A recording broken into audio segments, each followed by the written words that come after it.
दोस्तों नमस्कार।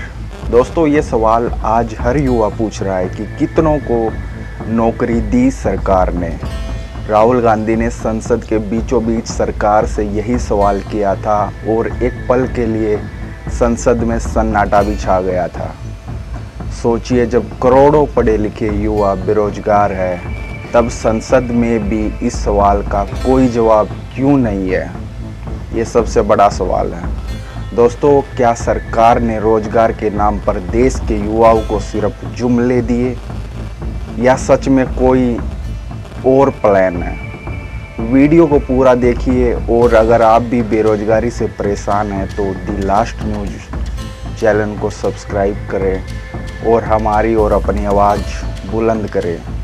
देखिए मेरी यह खास रिपोर्ट। संसद के भीतर राहुल गांधी ने बेरोजगारी पर ऐसा सवाल दागा जिसने सत्ता पक्ष के नेताओं को असहज कर दिया।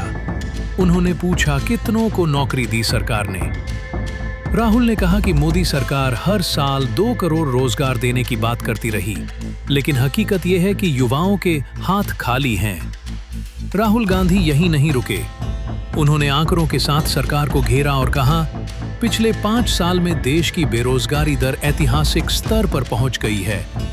लाखों ग्रेजुएट्स और पोस्ट ग्रेजुएट्स नौकरी की तलाश में दर दर भटक रहे हैं। क्या यही है मोदी सरकार का विकास मॉडल? इस बयान के बाद विपक्षी दलों ने संसद में जमकर नारेबाजी की।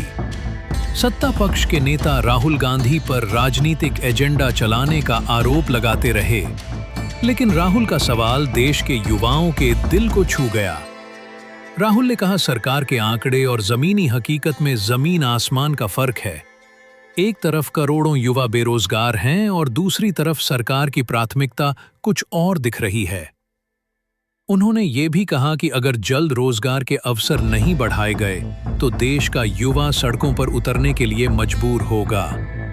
सरकारी रिपोर्ट बताती है कि बेरोजगारी दर 7.2% है, लेकिन कई स्वतंत्र एजेंसियों का दावा है कि असल स्थिति कहीं ज्यादा गंभीर है। छोटे शहरों और गांवों में बेरोजगार युवाओं की संख्या लगातार बढ़ रही है। दोस्तों, आपको क्या लगता है? क्या राहुल गांधी का सवाल सही है? क्या सरकार को इस पर खुलकर जवाब देना चाहिए? अपनी राय कमेंट में जरूर लिखें और ऐसे ही बेबाक खबरों के लिए सब्सक्राइब करें द लास्ट न्यूज़ को।